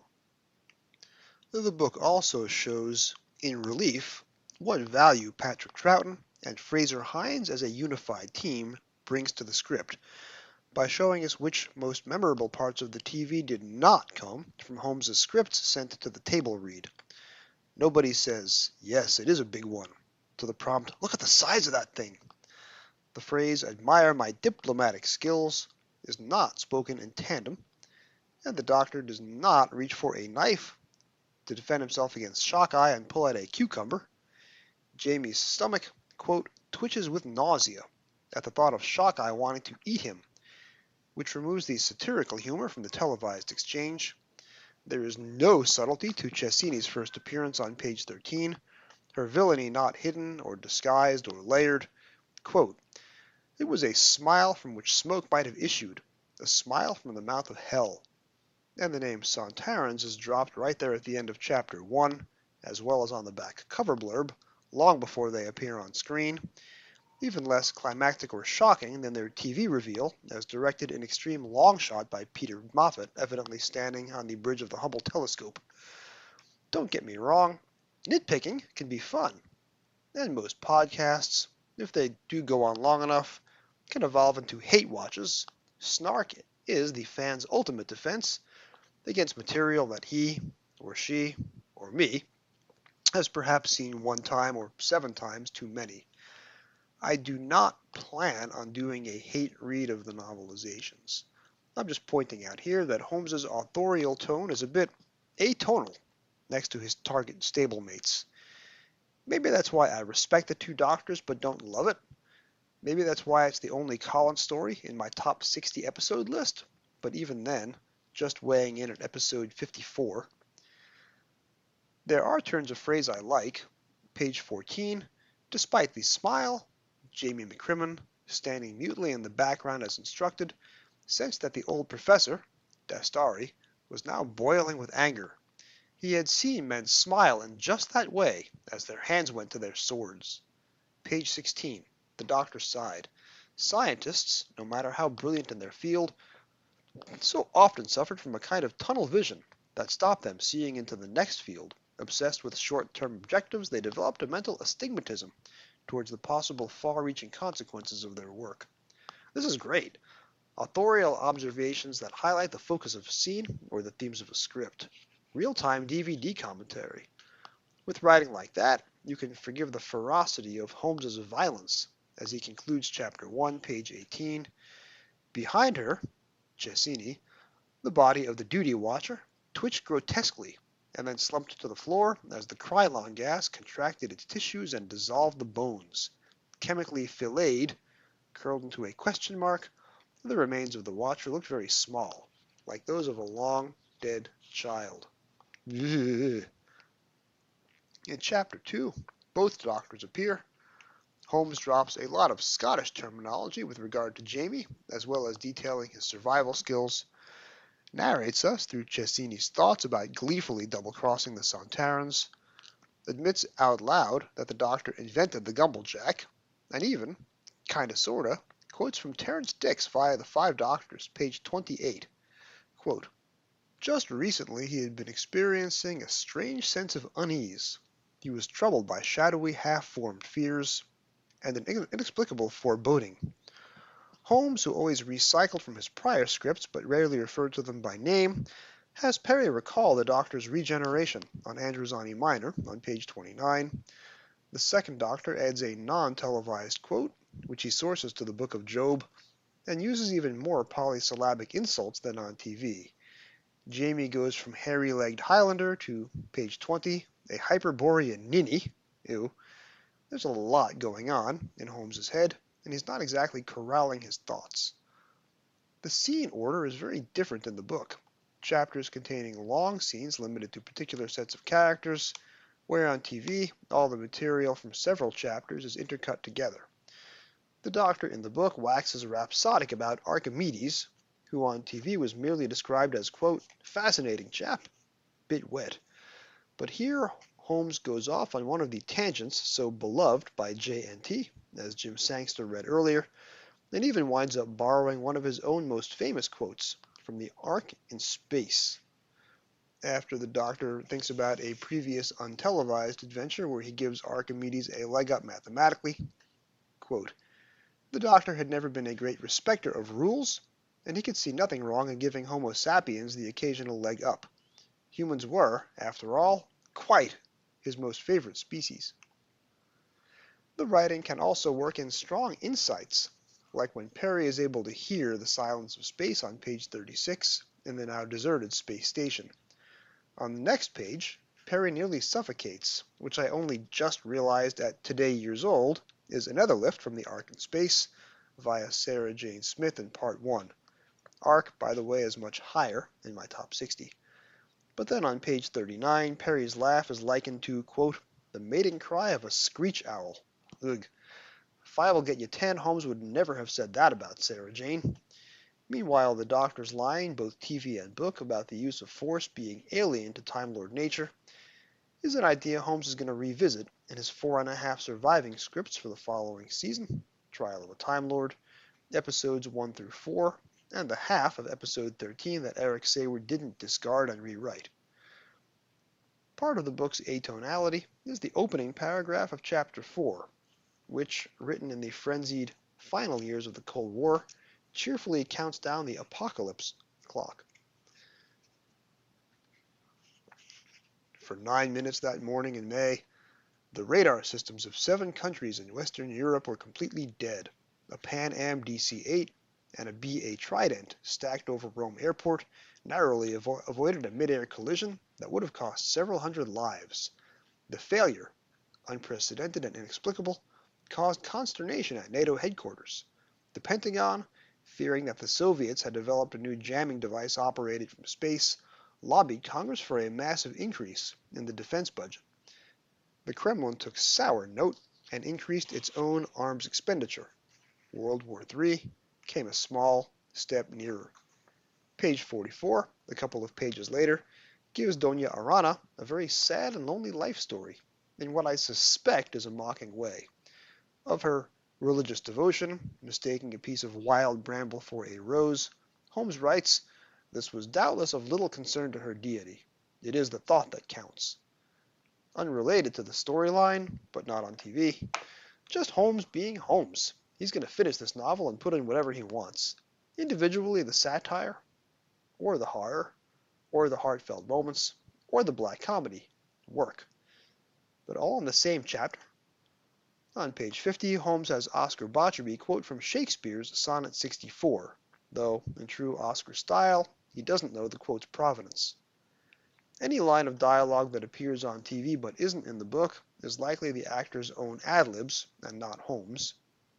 Like this lovely bit, which builds on Holmes's script, but goes much deeper. And I bet you Colin wrote these final lines himself. Interesting thing about a fluidic device, what? I thought I heard something. I was trying to listen, but you kept on talking. I was imparting a little information. When you ask a question, you should listen to the answer, my girl. Otherwise, you will gain absolutely no benefit from being in my company. It is the province of knowledge to speak, and the privilege of wisdom to listen. Pages 65 to 66, end of chapter 5, is the inverse of the arc in space Indomitable speech. There's a weird 30-second subplot on TV where the Doctor erroneously believes that the Carts and Reimer time experiments have destroyed the universe. Holmes waxes very philosophical. Eternal blackness, he thought. No more sunsets. No more peacocks. Never more the iridescent fragility of a butterfly, or the lithe feline grace of a tiger. All the beautiful animals that walked on a million worlds would disappear into oblivion. And there was not one of those dumb creatures that knew aught of envy or pride, prejudice or resentment. They were not driven by the thirst for power or a hunger for dominance.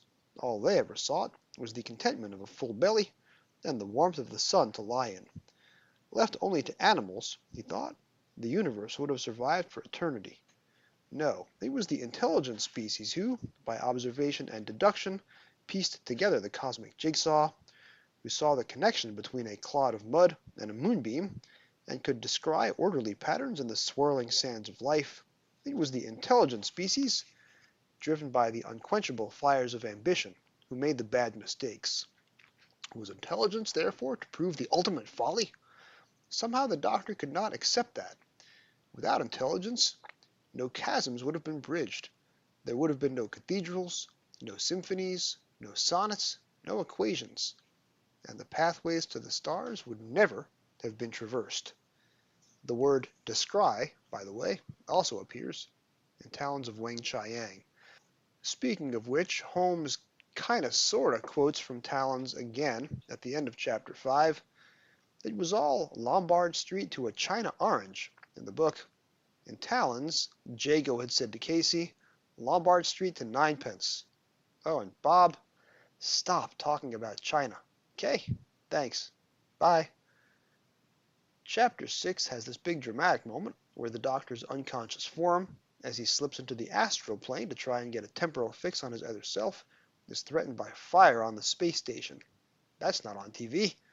Likely scripted by Holmes and cut for budget and or time reasons. There's a better bit where 18th century Jamie expresses confusion at the notion of a daily bath, page 73, quote, Jamie shook his head sadly. He could never understand the Doctor's ridiculous passion for soap and water. A dip in the burn twice a year was quite enough to keep the wee, creeping beasties at bay. Which calls to mind my late Aunt Rachel's favorite quote about Queen Elizabeth I. She took a bath once a year, whether she needed to or not. I have been critical of the tonal shifts, but a scene told from the second Doctor's POV, as he attempts to escape captivity in the Hacienda cellar by challenging Sontaran Field Marshal Stike to combat, is some of the best writing for Troughton in the whole Target range, and that includes Terrence's Abominable Snowmen book, episode 10, and The Invasion, episode 98, page 86 here, quote, for a moment he thought he had the Sontaran hooked.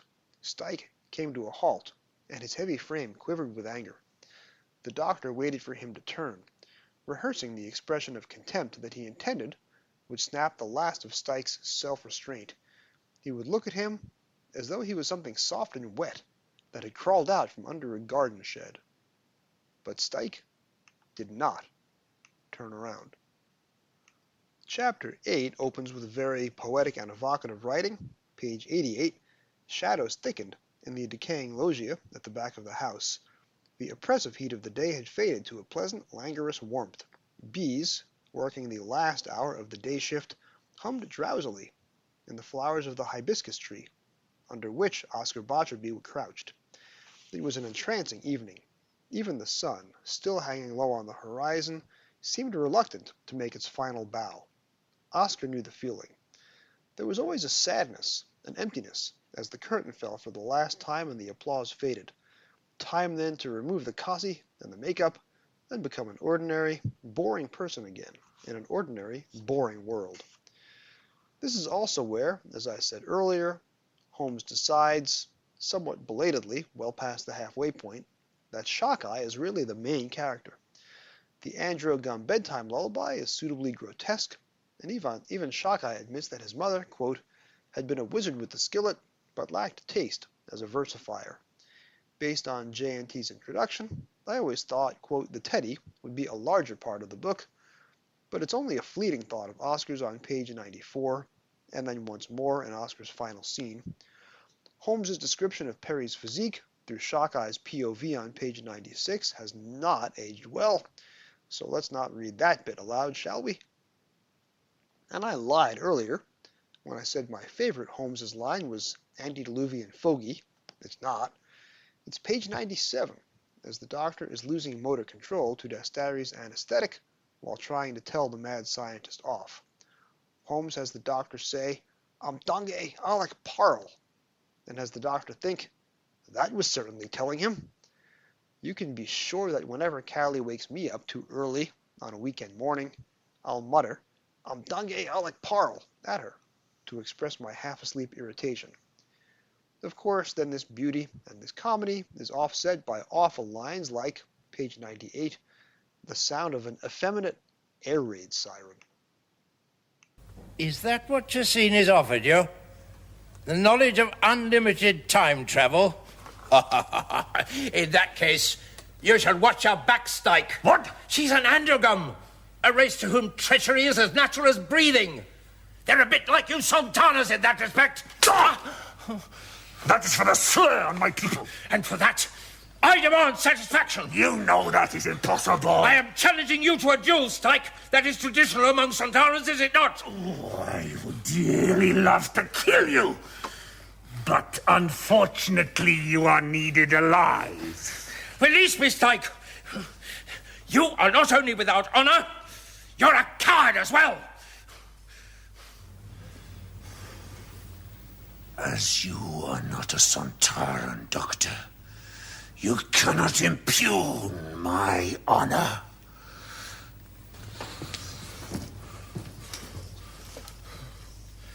Well, that didn't work, did it? One thing I can tell you, Holmes is very unsentimental about cliffhangers. This book runs 12 chapters long. I'm sure he got that idea from Terence. One can imagine them sampling local microbrews deep into the night, with Bob pressing Terence for tips of the trade, and Terence only ever says 12 chapters.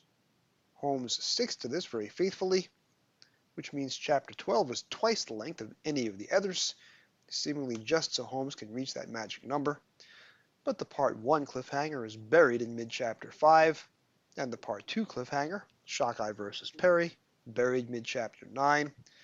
The cliffhanger is pretty inconsequential, but the book's resolution involves Shockeye designing a Perry-themed menu, finishing with, quote, a savory soup with noodles.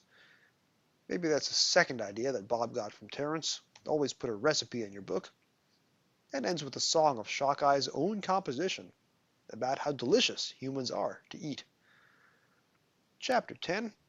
Let's divert from our guided tour through the many conflicting stories being told by Holmes's prose, poetry, graphic horror, parodic writing, and ask some deeper questions, like whose story is the two doctors to tell, really?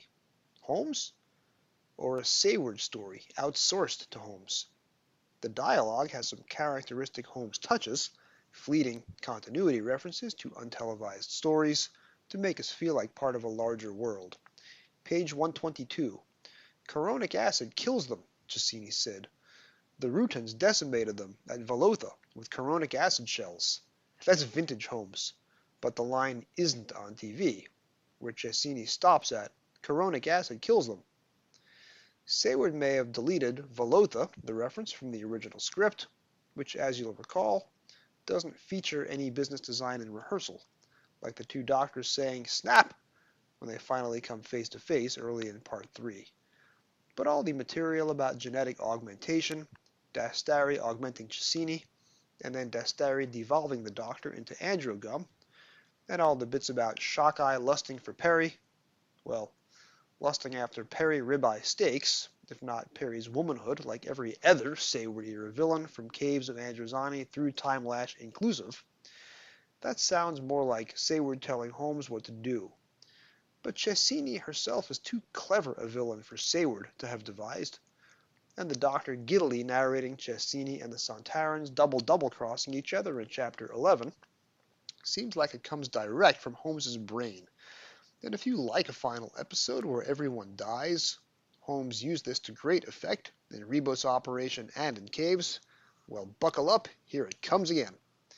Page 122, here's Holmes having Dastari realize what monster he's let loose on the cosmos. Dastari gazed at her, and for the first time a tiny qualm of doubt tinged his mind. He remembered the Doctor's words of warning. Had he indeed created not a godlike creature, but a scheming, blood-crazed monster?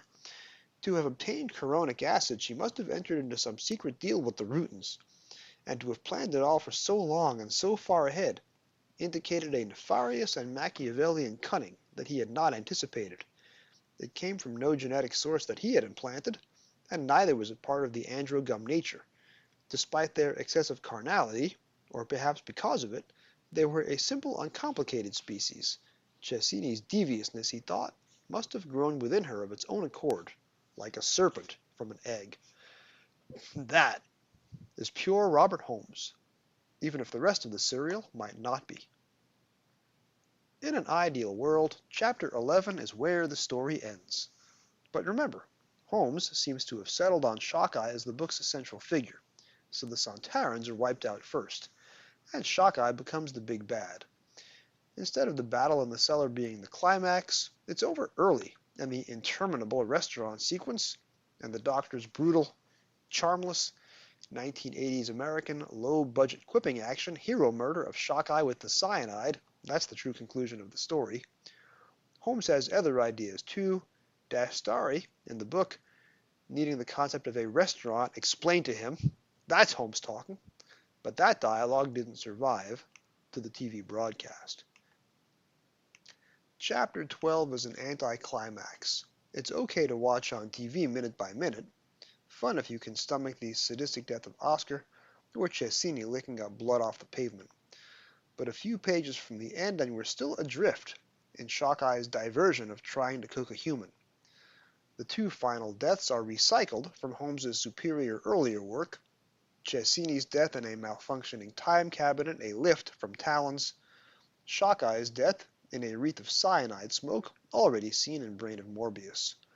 Holmes scripts a snippy line about German tourists, which Sayward de-ethnicizes on TV, same way Sayward will later remove anti-Italian and anti-Chinese slurs from Holmes's draft of Part 13 of Trial of a Time Lord.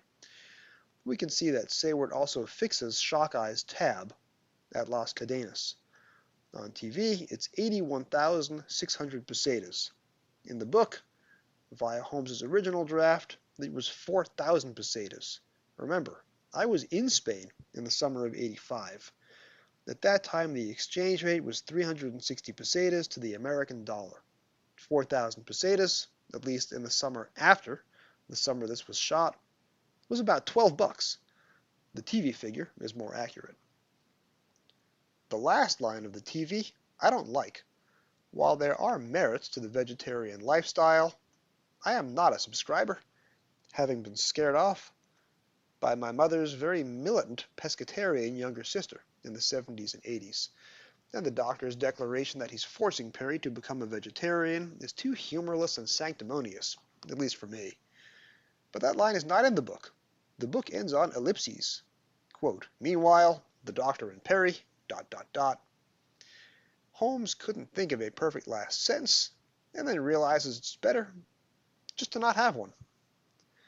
So Robert Holmes's only novelization is bursting at the seams with ideas. He's given a commission, he runs with it, and every thought he's ever thought, ever, appears in its pages.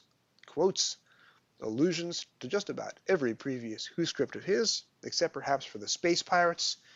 Well, check that. You could equate Milo Clancy's lengthy Episode 2 breakfast with Shockeye and the Doctor dining in Part 3 here. But this is one of the last things Robert Holmes ever wrote, and I'm very happy we have it. Next time on Doctor Who Literature, we have reached the end of the 1985 Target calendar. Next week, Jim Sangster is back, and the week after that, Jim Sangster is back again. We are going to spend 1 week doing a deep dive into the troubled production history of Doctor Who's third production season, the Mythmakers through the Smugglers. And then we're going to talk about what is, gosh darn it, one of my absolute top 20 Doctor Who stories of all time, the Gunfighters. Jim Sangster is going to be back both weeks as we discuss two of my favorite subjects, Doctor Who Production Season 3 and Doctor Who Production Season 3's The Gunfighters. Thank you for joining me on another episode of Doctor Who Literature. This podcast is produced by David Barsky, Jim Sangster, and yours truly. This week's episode was written by me, with two exceptions. The Roger Marshall quote about Robert Holmes, which Jason Davis read for us earlier in the program, is sourced to the Guinness Book of Classic British TV by Paul Cornell, Martin Day, and Keith Topping. Second edition, Guinness Publishing Limited, 1996, page 396. And one line of this script was written by Harriet Wheeler. I'm sure you can guess which one. This week's episode was edited by me. Our logo was designed by Jim Sangster, and the performance of the John Nathan Turner introduction to the Two Doctors was also performed by Jim Sangster. Special thanks to all three of my special guests, Frazer Gregory, Conrad Westmaas, and Jason Davis. This podcast can be found on most of your podcast apps of choice. You can find all past episodes at podcasters.spotify.com/pod/show/Doctor Who Lit. It really helps if you rate 5 stars and subscribe.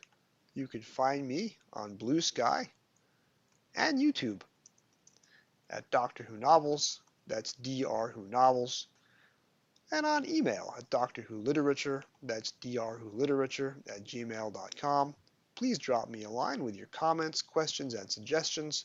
Thank you for listening, and whatever you do, keep turning the pages.